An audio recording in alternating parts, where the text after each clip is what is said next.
Se aconseja a los espectadores que no saquen las manos del monitor, que permanezcan sentados durante toda la reproducción y que no tiréis basura. Lo de la basura no es un consejo, sino que como tiréis basura hoy, mañana vais a aparecer en la copa de un pino montado, ¿vale? Y bueno, si sois personas que tenéis vértigo, os aconsejo que veáis el vídeo con los ojos cerrados, porque ojos que no veis, corazón que no siente.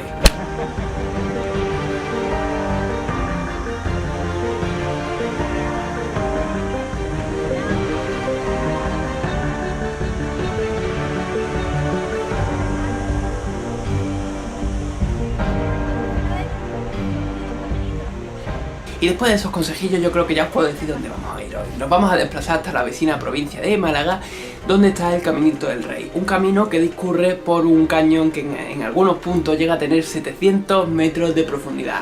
No es moco de pavo, ¿verdad? Y que, como ocurre con otros similares, pues ha sido excavado en la roca por un río, en este caso el río Guadalhorce. Así que, como es un sitio con cierto peligro, nos toca ponernos esos típicos cascos de Pringles.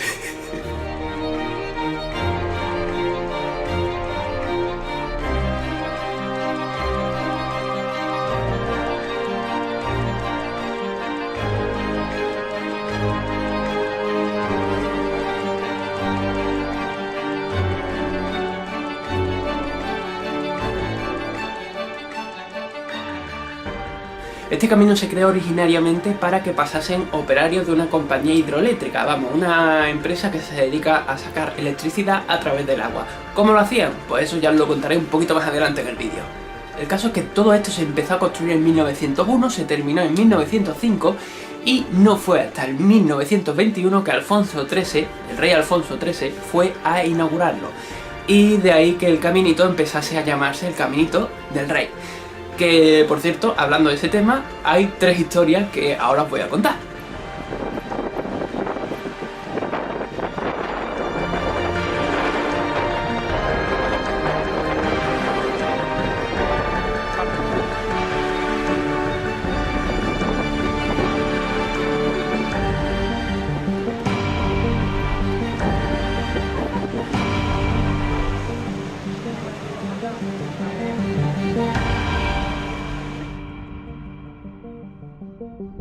La primera de esas historias dice que este camino se construyó con la idea de que el rey pasase cabalgando por ese camino. Bueno, podría ser verdad, podría no ser verdad, pero a lo largo de la visita de hoy os vais a dar cuenta de que esa historia es más falsa que un billete de 600. La segunda de esas historias es aún más bizarra porque dice que el camino se construyó y el rey lo visitó un día de lluvia y de viento. No sé, o sea, yo no sabría deciros si sí o si no, depende también de la cantidad de lluvia y de viento, pero yo no creo que ni los operarios se atrevan a cruzar o se atreviesen en aquella época, ni a día de hoy, a cruzarlo en días de viento y con lluvia encima.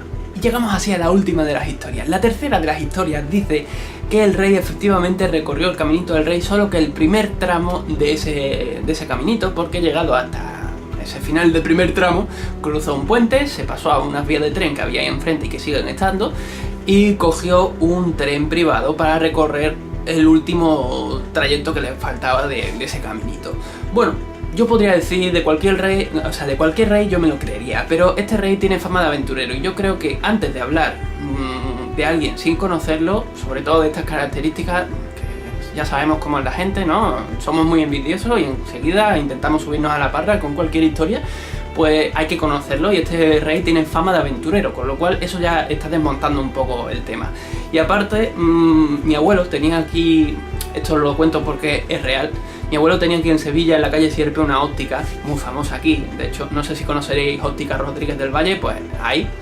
Y bueno, pues resulta que un día vino el rey aquí a Sevilla y de pronto estaba la calle llena y las autoridades empezaron a meter a gente dentro de las tiendas gritando que viene el rey, que viene el rey.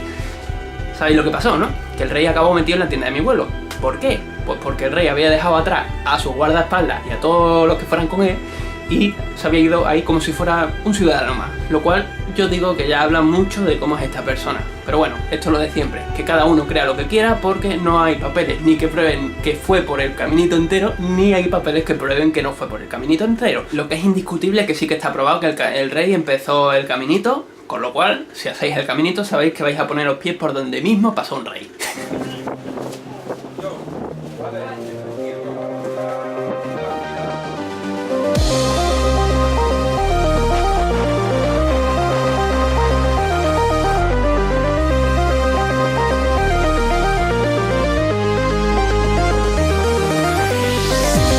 Seguramente muchos ya conocierais este caminito, aunque fuera solamente de oídas, porque tiene fama de un sitio para aventureros, un sitio abandonado, un sitio donde ha muerto gente despeñada. La cosa es que llegó la Junta, no sé si la Junta de Andalucía o la Diputación de Málaga, llegaron a prohibir la entrada bajo pena de pago de multa de 6.000 pavos, porque bueno, era muy peligroso y no se podía entrar. Derruyeron lo que eran los accesos al camino para que la gente no pudiera entrar, y como seguía entrando, pues pusieron esa multa. Al final decidieron recuperarlo para el pueblo, lo cual, muchas gracias, señores, el que decidiera eso, muchas gracias, porque la verdad es que es una pasada. Y lo han hecho. La restauración no ha debido de ser muy fácil, la verdad, porque, o sea, en el momento en el que veáis el camino, ciertas partes son realmente complicadas. Imaginar que han podido restaurar eso, ¿no? Porque habrán tenido que descolgarse de la propia montaña con alpinistas de estos. Y además también he estado leyendo que la restauración la hicieron también usando helicópteros. O sea, qué guapada tuvo que ser ver eso, ¿no? O sea, muy lento, pero muy guapo. Y esa restauración está muy bien hecha, porque hay momentos en los que tú ves de forma paralela el camino antiguo y el camino nuevo. El camino antiguo por debajo, hecho de vigas y hormigón, que está prácticamente desaparecido en muchos casos, y el nuevo camino que está hecho con tablas y, bueno, con aceros y cosas de estas, ¿no? Y bueno, te das cuenta de que el camino de abajo es mucho más estrecho, no es porque se haya caído, sino porque era más estrecho, y además no tenía ni vallas. O sea, tenía que ser súper heavy pasar por ahí. Si queréis visitarlo, yo no sé si se puede contratar in situ. Mi consejo es que lo hagáis a través de la red o por teléfono o como leche queráis, pero antes de ir allí, porque allí os daréis cuenta de la cantidad de peña que se apelotona, y además hay sitios en los que no dejan cierta cantidad reservada para visitantes que puedan ser ocasionales que lleguen al sitio y quieran verlo, sino que lo dejan completamente abierto, y que por internet se ha gastado enteras las entradas, pues tú ya no puedes verlo, lo cual es una puntada, pero no sé exactamente cómo funciona este sitio en ese sentido, así que hacedlo online y así pues sabéis que tenéis el día preparado, echáis el día en este sitio y genial.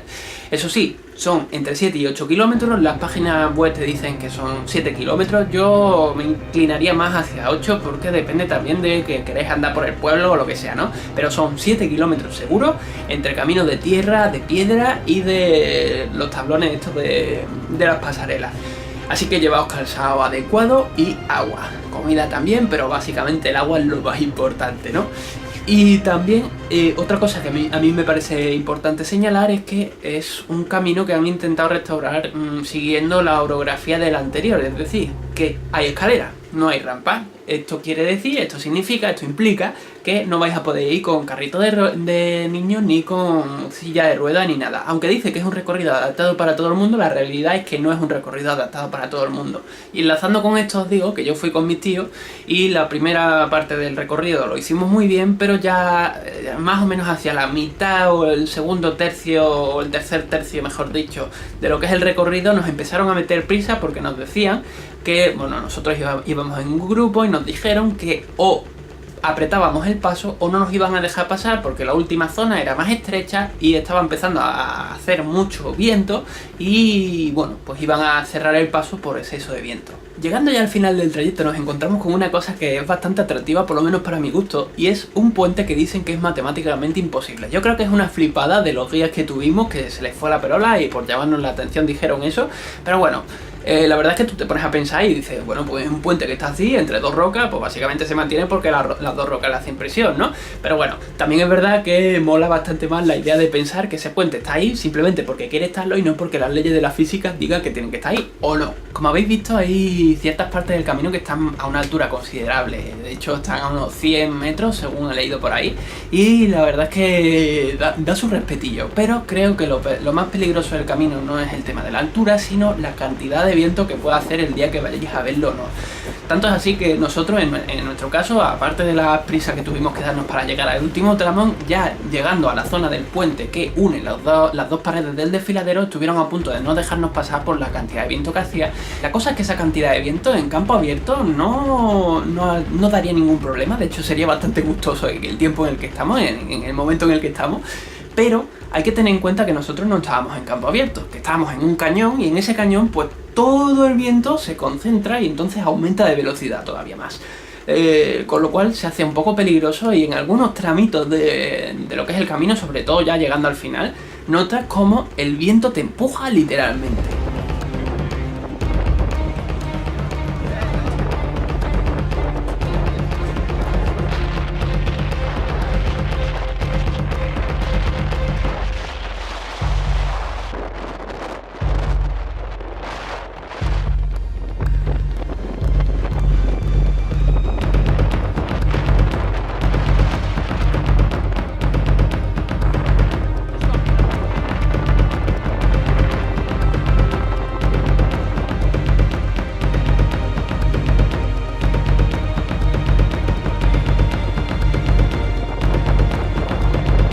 Dicho eso, y volviendo al tema de la altura, os tengo que aclarar que yo soy una persona que tiene vértigo, pero es lo que yo llamo vértigo selectivo. Vértigo para subir generalmente no tengo. Mi problema es para bajar, y cuando noto que la estructura pues no es estable, no es segura. Aquí no he sentido ningún problema, ni siquiera cruzando el puente, que yo creía que me iba a acojonar porque estaba bastante alto y además una rejilla, lo que es el puente, pero ningún problema. Y había gente que sí que tenía más problemas, pero simplemente con mirar a la pared de enfrente sin mirar para abajo. Eso sí, hay que tenerlo en cuenta. Cuando te dicen que no mires para abajo, no mires para abajo si eres una persona con vértigo. Yo pues tuve que mirar y la verdad es que, ya os digo, sin problema. Es un vértigo extraño el que yo tengo.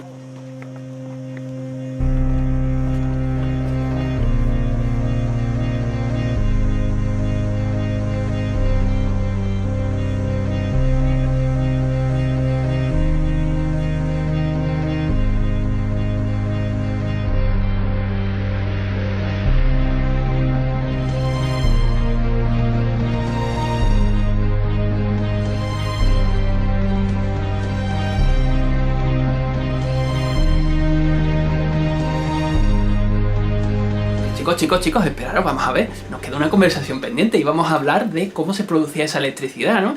Que sí, que muchos pensaréis que ya sabéis cómo se produce, pero hacedme caso que estoy bastante convencido de que no.